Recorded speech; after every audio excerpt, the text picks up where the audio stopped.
Hi, welcome to Love Saranghae with Peter and Andrea. In the next 30 minutes, we'll take you on a journey into the exciting world of entrepreneurship, relationships, and the secrets behind achieving that coveted glow. Are you ready? Let's go.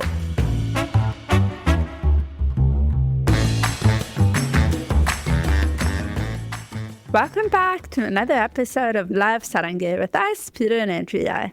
Today's episode is a little behind the scenes, a little business strategy, and a lot of real talk. We're taking you with us on the road, literally. We recently exhibited at two major shows, the Aesthetic Spa International Show, also known as ESI in Toronto, and the National Women's Show in Montreal. Two completely different audiences, two completely different energies, and two completely different experiences, as well as different outcomes. Yeah. If you've ever thought about doing trade shows, pop-ups, or expanding your brand visibility both locally and into new provinces, this episode is for you. We're going to break down what each show actually is, who attends, what worked, what didn't, and the things no one tells you before you sign that exhibitor contract. Because showing up is one thing, but showing up strategically is everything. All right, Peter, let's go. Let's start with the basics. What are these two shows? Who are they for? Yeah, so two shows. Anybody who's in the circuit will know these. ESI Toronto is the last show that we attended here in Toronto. They have three shows: Montreal, Toronto, and Vancouver. Yeah. And they're a true trade show, as in B2B. So if you attend the show, you have to be an esthetician. So that's like the criteria that you have to have. You have to own a spa. Yeah, and you're a Metro affiliation with that. Yeah, and the show was held at the Metro Toronto Convention Center. It's a two-day show. It starts on a Sunday and it ends on a Monday. So 2 full days. And it's really focused B2B, right? You kind of have multiple kind of type of people. We saw like the vendors. So you had these tables that estheticians would go in and buy stuff like barbicide, right? Like disinfectants. So like industry professionals. Like supplies. They would go and get supplies like hair blowers or combs or things that you would need as a professional to do your job. And you would buy in bulk. So you would go there to just save some money and buy these things. Yeah, the show prices were really show prices is really good. Yeah. So I mean, we had our booth members go, can I take half an hour and go buy supplies? And that's what they did. And there were a bunch of them. So there was those kind of people.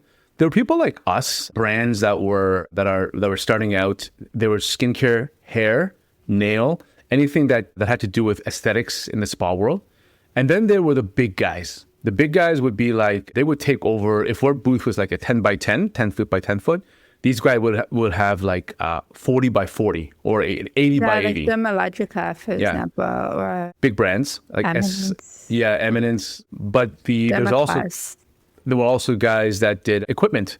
So you had a lot of like laser equipment. And yes. Yeah. So different types of machines. Yeah. And apparently this is the show. For if you were in the spa world for B2B, Toronto ESI is the show to go to. So when we kind of walked around, talked to all of the, not all, but many of the exhibitors. And what the pattern that we found was that most of them go to the ESI shows, all three, and a few shows in the States, but not much else more. That's right. Yeah. So if you're focusing on Canada. This is the IT show. This all is the ESI shows, people have recommended that we go to all of them if we are serious. But we'll tell you why we may not go to Montreal yet. Yeah. Okay, let's talk about the National Women's Show. What is it? Yeah, so the National Women's Show is a B2C show. So it's for everybody. Yeah. And it's like the baby show, the wedding show. Yeah, so if you're going to go in there, and the Women's Show has everything from food to exercise equipment to like whatever you think a woman would want in a home or an experience, they would go up and exhibit. There's no criteria for it, right? The one that we went to was held in Montreal, and it's very high traffic. So I think 35,000 people walked through that show in 3 days. So it would start on a Friday, it would a Saturday, and then end on a Sunday. Very long days. Very long days. It was two of us. High traffic, broad audience. People are more impulse buying, but they want deals. Like they want free stuff. They want deals. They're looking for like big discounts. And often people are going there with intention. Like they know the brands that they want to get a good deal on, and they'll go there. Yeah. Although I must say, I thought the deals were good. So I went to this place to get. My wife Andrea wanted snacks. So being the good husband, I went to the food stall or whatever that was showing, and I bought some olives and some dried. I'm obsessed with olives. Pineapples.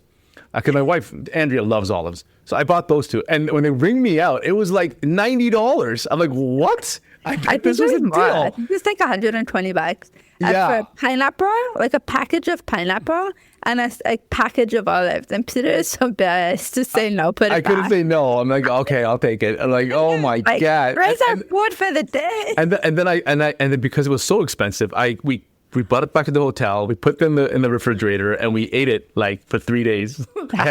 I had olives and pineapple, dried pineapple for 3 days. I'm sick of dried pineapple, by the way. But it was delicious. It was really worth it. It was good. It was good. I must admit. But it was good. All right. Anyway, so just to take away, one ESI show is more about depth of conversation, opportunity, and so on. The women's show is more about volume and just, I guess you could say brand recognition, because more people are seeing you and seeing your logo and in some cases having conversations, but it was more just about visibility. Yeah, the women's show has the 5 locations, I believe. So they got Vancouver, Edmonton, Calgary, Montreal, Toronto. And Ottawa. So maybe there's no Edmonton there, yes. But it's, I think, 5 or 6. We thought about going to all of them and maybe, or just one of them. The Montreal show kind of taught us a few lessons there. And I think we might go to what were your expectations? What were your expectations of the Montreal show? So I thought in Montreal, we would be able to meet at least a few buyers, like big business buyers, spa owners, maybe retail stores in Montreal, and saying, hey, we're interested in Korean beauty. Tell us more. But I think, if we did get those in our booth, we didn't have any conversation with them.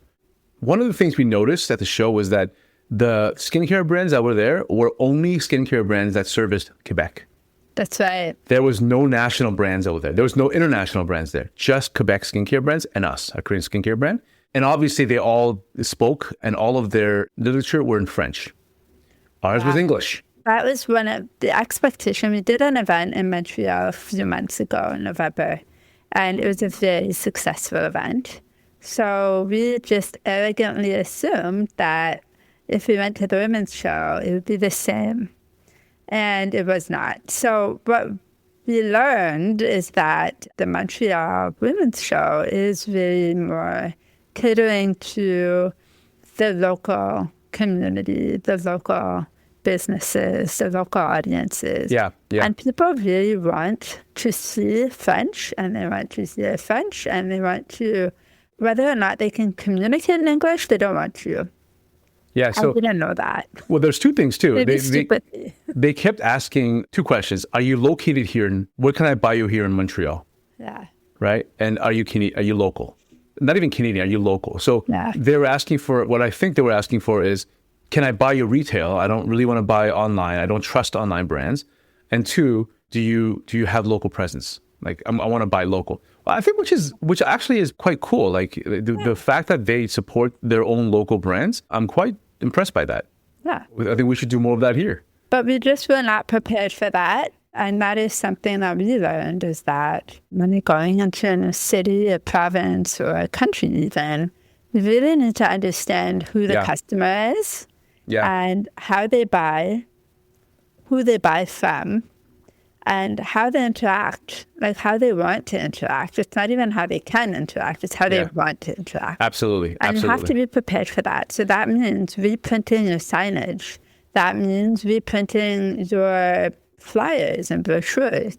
That means making sure your roll-up banners are in dual language.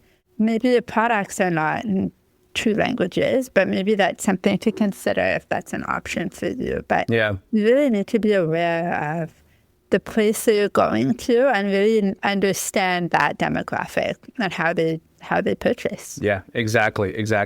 I think one of the things you have to understand going to a show like this is a cold audience, right? So when you go to a cold audience, you have to expect cold results. And what I mean by that is, when you go we went to Montreal first at an event that was hosted by a partner of ours, and they basically brought us forth. So it was a bit of a warmer audience. We were part of a community there that introduced us. And that helped bridge the gap of communication.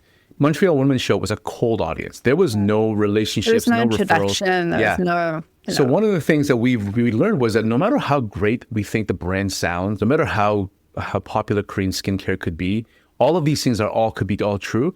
With a cold audience, you must understand that it's going to be a lot more cold interactions to begin with. Now, if we see these people again, it might be different. Yeah. But a first time meeting cold audience in a whole different region, different culture, I don't know why we expect anything different. Yeah. I think that's... I think we were naive, and that's part of it, right? You're going we learned a lot, though. As a business owner, and you're going into new territory, unfamiliar spaces and places, you do things the way you think you should. Actually, you know what? I think one of the things I do recommend is that if you are just wanting to do trade shows, I would recommend going into find a cheap, like really cost-effective show. The National Women's Show was one of the more cost-effective shows in terms of trade shows are concerned, and learn. Because when we went in there, yes, it wasn't a great response in terms of like what we were expecting, but we learned a heck of a lot. Oh my we gosh. learned where to position, how to approach people to have conversations. We learned the placements of products, what kind of questions people would ask, how people would stand. What we would need in terms of food and water when you're standing for 14 hours, also all of these things. Like how to be a booth, like how to do this booth thing. Like, I've never done that before in that way.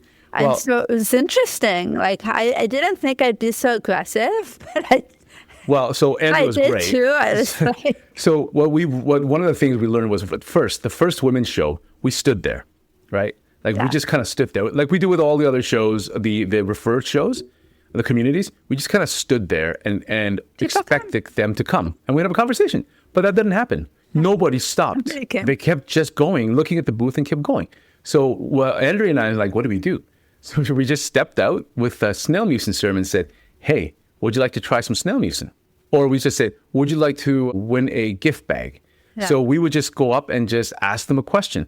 And some of them said no. Very straight and directly. Some of them said yes. Yeah. And we found was that once you had the conversation, that would lead to a further conversation. Like one of the people would say, oh, the snail mucin feels nice. Like, what's in it? Snails. Escargot. Or escargot. Escargot. But now you sound the gateway drug, and every show we've ever done, people are always like, ooh, this is different. Or I've always wanted to try that. So it's always think about that when you're doing your trade shows. What is something that you offer that might be a little bit unique or different? Yeah. That would get the attention, and not just another eye cream or just another cream, like something that's a little bit different is the thing that stops people. So that was definitely effective at the women's show as well as ESI. So at ESI, we sold out of snail mucin. Yeah, I had to come back for it. 3 times. Yeah, 3 times. So it was quite interesting because we Ubered down the ESI show because it was a baseball game and a marathon, and there's a bunch of things going on in the city. Crazy. So we said, we don't want to pay those prices. We don't want to fight in that traffic. Let's just Uber and let it be easy. But what we were not prepared for is selling out before lunchtime.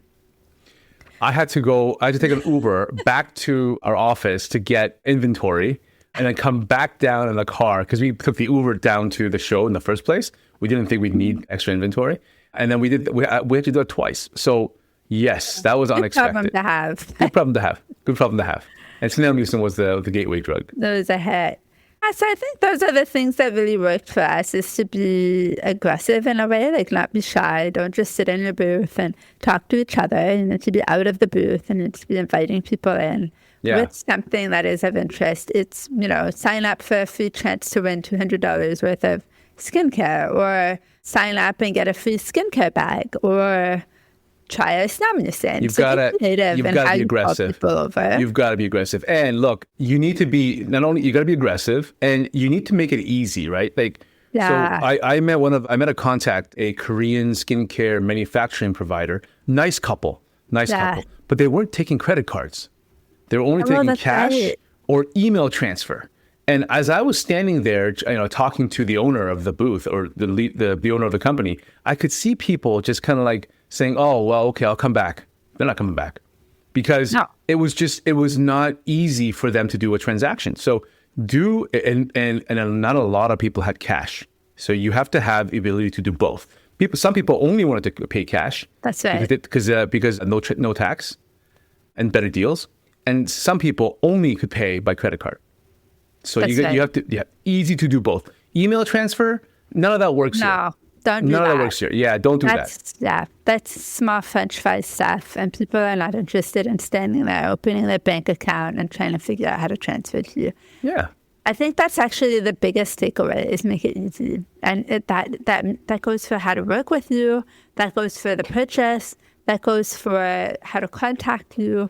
Whatever it is that you're offering, make it as easy as possible. The other thing is your energy matters. If you guys are shy, hiding behind each other. Be aggressive. People feel that energy and they don't want to engage and they won't. And that's not how you want to show up when you're trying to meet new people and grow. So exactly. Yeah, I think the staff training is also important because when you are doing this for the first time, you're not really sure how people are going to show up. Some people are really confident, end up not being that confident in a setting like that. So you really need to prepare your staff who will be at these events to be outgoing, give them a line that they can say to invite people in. Just really prepare them for what you expect and what they can expect when going into a situation like this. Okay, so there's some unexpected challenges, especially exhibiting outside of a province. So let's talk about Montreal because I think ESI, we both had challenges, right? So a couple of challenges. So lots of challenges. So look, we're lucky that we didn't have our own booth. So we were using the booth that the Montreal Women's Show provided and also what the ESI provided. So we were able to pack all of our inventory in a truck or in our SUV. So that was okay. And Montreal was driving distance, so that really helped a lot. But the problem is, but the thing is, because we were doing this the first time, we had no idea where to unload, like what the protocols were. Like there was supposed to be a schedule. We had no idea what the schedule was. If the workers at the show were not nice, or if they were actually like jerks, they could have just told us you couldn't come in and unload. So we would have to find something else. So that was a problem. Both. No, both. No, you weren't there for the conversations I had with inside. Ah. Yeah, I had to when I went there to recon, guys like you should have a schedule. You should have a. But we did have a schedule, and we came within that schedule. I had to walk. Remember, I did the recon. I ran in the rain to the. So this is the challenge, right? Like we had no idea what to expect. Yeah. So we parked the car, ran around, I talked to people. Most people gave us different advice. You go there, you go here, whatever it is. Very frustrating, and it was freezing cold. And so the weather was not on our side that trip. So I guess the learnings here, the challenges is that like you're trying to do this by yourself. We didn't consult any professionals because we wanted to save cash, and we wanted to get there. We didn't want to make it complicated. But in that process, we were met with a lot of challenges and unknowns that we had to solve, and we did. But it was kind of unnerving. It was a little stressful. Also, the booth changed. So what we were promised at the women's show was not what we got, and so you need to be prepared for that. Also, is that at the last minute, people purchase booths and they rearrange things, and you don't always get what you assumed that you would get. So a lot of the things to consider is in terms of knowing how much to bring with you. Whether you're driving or shipping things over will determine how much you pack. There's always the risk of overpacking and having to bring it back. That's always a if you are flying somewhere and you need to bring product back, that's always a problem. Because you may not have the suitcase or the, There was a lady, so speaking to the change in the booth, there was a lady that was behind our booth. And as we were setting up, she was going ballistic. She had called in of somebody and just screaming at them that this was not the booth that they signed up for. Yeah. And in the end, what happened was that the security team basically said, either you accept it or we're kicking you out. Settle down. You're gone. So the woman settled down, but her point was valid. That was not the booth that she purchased, and they just moved her. Yeah. And they can do that. So the other thing to consider when you're getting a booth at these events is, if possible, be closer to the front. Yes. And center. So if you're at the very back in a corner, either corner of the room, any corner, you're not going to get the same traction as you would if you were closer to the front, in the middle, like down the center of an aisle. Yeah. So at the ESI show, get tired. Yeah, they get tired. So at the ESI show, we were in the middle of the room. So we were in aisle 700. It starts at aisle 100 and it went all the way to aisle 1700. So we're right in the middle. Yeah. And we were the back of the aisle 700. And it just so happens that there was a booth in front of us, or right beside us anyway, that had this like bridge structure that filled the top of their booth. So if you were walking down aisle 700, you couldn't see that there was another booth behind that one. We were hidden, and we didn't have extra lighting. So you had to know where we were, or you had to be walking in the aisle behind that to basically come across us. And we didn't have any signage on the aisle that was going east to west. Yeah. Right. So you had to come from only one direction to see who we were, or somebody referred you to come see us. Yeah. Luckily, that happened quite a bit, so it worked out. But it wasn't a great situation. Yeah, we were not visible. You couldn't see us just by passing. You could very easily miss us. So that's one of the things to think about. Is lighting is pretty important. Booth setup in general, the ones who didn't spend anything and they just got like the really basic package. Those booths were probably the least busy. Absolutely, they were. The entire show. I watched all of them, and I looked at all of them, and I looked at all of them, and the ones with the least amount of, the ones with the standard booths that they offered were like very little traffic. Yeah, so they didn't have their logo on them. They just had black and white title, like the name of their company. No color, no lighting, no banners, nothing, just standard. I do think that matters, especially for a business-to-business show. I mean, I think it would matter for a business-to-consumer show as well. People are just attracted to these types of things, and they're curious, so they want to go. But the ones that are smaller, like the way we were in Montreal, we looked like we were just starting out in our company, and we were just testing things out. And that was what we received in terms of customer interest. So most customers were not interested in the small guys. They were interested in the bigger guys. And the bigger guys may not actually be bigger, but they looked bigger in their presentation. Well, so we paid about $2,000, just over $2,000 in only booth setup. Yeah. So it was, we rented their booth setup, and then they put it together. It was $2,000. This is Toronto Women. ESI, show, right? No, ESI show. Yeah, ESI. In Montreal, though, and by the way, Andrea forgot to get the power, so we had no power in our booth. I had to bring in batteries. At ESI, yeah. At ESI, I had to bring batteries for all of our devices. So that was funny. And she also forgot the iPad. I mixed up a lot. The ESI show, I mixed up a lot. I think I was booking the two shows at the same time. And I made a mistake with which had what. Yeah, interesting. Doesn't matter. Anyway. Interesting. Anyway, I was talking to the booth beside us in the women's show, the Montreal women's show, and he said that he could get the light background and a collapsible front for like $5,000. So design, everything in was about $4,500 to $5,000. And it was reusable, right? It's yours. And it collapsed all into a carry-on bag, something that you can roll. It was very cool. And then you compare that to what we paid in ESI, which is about $2,200, but that's one time. Yeah. Right? And so, every time you go, you'd have to pay that again if you were not prepared.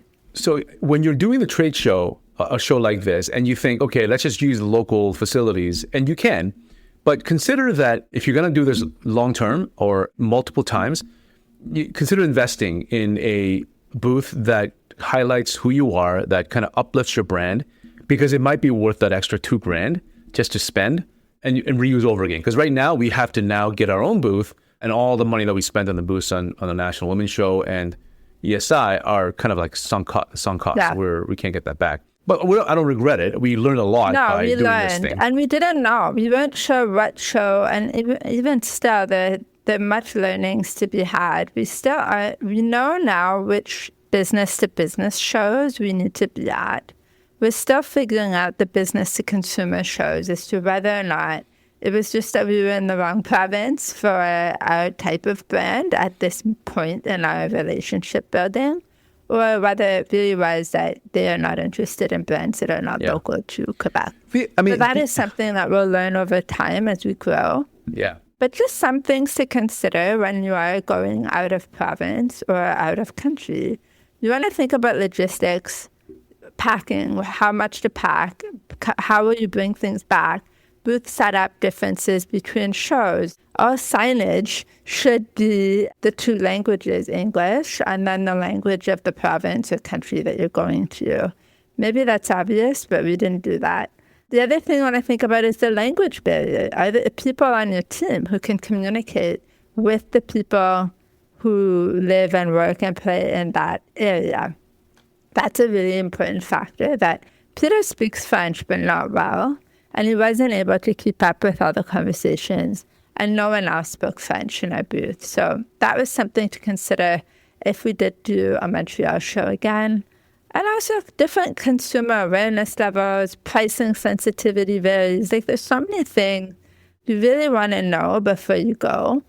And then finally, the operational side of it, like payment systems, taxes, compliance by provinces, all these things that we sort of considered, but didn't really consider enough when going out of this actually applies a lot in the States. So if you in Canada, Montreal, Quebec area is definitely a culture on its own, but you could probably get away with it as a national brand, like Vancouver, Calgary, Edmonton. They have their nuances, but you can really service them with what you have here in Toronto. So the regional variations are not that stark. But in the States, it's different. If you go into the States, you have to understand that New York is different than Florida, is different than Texas, is different than California. The culture, the variance is exactly what works, what language. They take a look at Texans. They not only do they all have different accents, they dress completely different. Yeah, different needs. So if you go into the States, I would definitely consider and take a look at the regional variations of where you're going. Yeah. For sure. So it's like, what I learned is that it's not like copy and paste. No. It's not like, we did this here and it went really well, so we're just going to do the exact same thing there. In some situations, that is possible, but not when you're going outside of the province or outside of your country. That is when you really want to be very clear on where you're going and who the people are that you're going to be servicing. Yeah. I mean, there's one interesting example too is we've been getting a lot of customers and interest from out west because of our partnership with Jillybox. So when you go out there and you mention Jillian Harris and Jillybox, immediate name recognition. Everybody knows. Immediate, like you lead with that in the conversation, and the conversation becomes, "Oh my God, you were in the Jillybox? You partnered with the Jillian Harris?" Well, the talk. That's the root of conversation. Or they come to you because you were in Yes, the yes, they already know. It's already happening. They already know. But here in Ontario, we say love it or list it. And they go, oh, yeah, okay. It's not automatic. They still know, not automatic. Yeah. In Montreal, I don't think, we had any conversation about that. But here, definitely in Toronto, people knew Jillian as love it or list it. They didn't know what the Jillybox was. I know, that was interesting. Yeah. Some people did, but very few. A lot less than I thought. So regional variation, right? Yeah. Okay, so I'm just going to go over review what we've just talked about, just for clarity. If you are a business in Ontario thinking about exhibiting in other provinces, some things to consider are, number one, know your objectives, your brand awareness versus wholesale versus direct sale. And don't try to do everything at once. Number two, understand the audience. So is it aligned with your product and price point? Are they educated enough for your offering to see the value in your offering? And then the next one would be financial clarity. booth cost, plus travel expenses, food, accommodation, that inventory. was expensive. You have to think about all those things because it's not just the show. It's actually the whole package that you need to factor in and whether or not that's something that you can afford. My wife does not eat anything less than a 1 Michelin star restaurant. So that, it gets quite expensive. That is not true. I ate olives for 3 days. That's true. All right. So think about, what does success actually look like for you? ROI beyond sales, okay? So It's not just, I made $3,000 or I didn't make anything and that means it was a failure. Even if you made $10,000 but you didn't get any email contacts, you didn't have any conversation, that could also be considered an unsuccessful event. Agreed. So you really have to think about what would be success beyond financial revenue. You have to know what those metrics are and how to measure those metrics. So if your goal is about reaching out to spas, businesses, you have to understand how long that takes. Would it be unreasonable to expect follow-ups in business to happen immediately after 3 weeks from a show? Or does it take 6 months, maybe 4 months of follow-ups, introductions, testing? So you got to know what the timeline looks like and then be able to measure what those successes would look like after that, right? So you need to know what that success roadmap looks like, or else what's going to happen is you might just kind of look at a successful show and say, not successful because we spent too much money and nothing got back. Or you looked at a very unsuccessful show and thought, hey, it was a great success because we sold some inventory, but you didn't really get anything out of that afterwards, right? So you got to know be clear. Long-term game. Yeah, be clear what your objectives are. So that goes to the follow-up strategy, which is my next point. Leads are only valuable if you nurture them. So you have 100 emails after a show, and people who are interested in connecting with you. What are you doing with that information? Are you just letting it sit there to rot and then deleting it because you forgot who they are and what the whole point of having them? Or are you actually following up with them as you said you would? Email capture, post-show outreach, partnerships, all of those things are part of your success of an event. But it is up to you to follow up and do the work after. The other thing to consider is your messaging. This is a really important one, something we did not consider when we went to Montreal. Simplify for new audiences. And this one is really hard for Peter because Peter loves to geek out on science.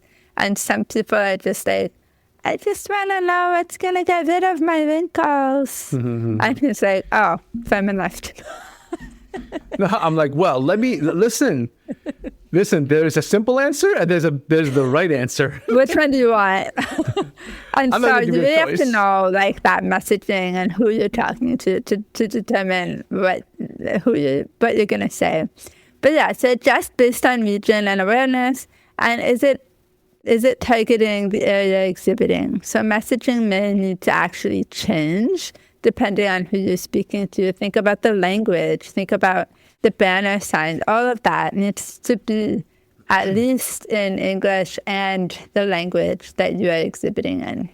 And then the final thing, which is to me the most important, is your mindset. You have to shift your mindset. Don't just attend and be at the booth. You need to activate. And what does that mean? Your booth is not a store. It's a marketing engine. People are not just, I know Saranghae is going to be there, so I'm going to go there. And we're going to have lots of sales and no, we actually have to actively get people into our booth. Yeah. And what we spoke about earlier with the snail mucin, how that was like gateway drug where we were outside the booth.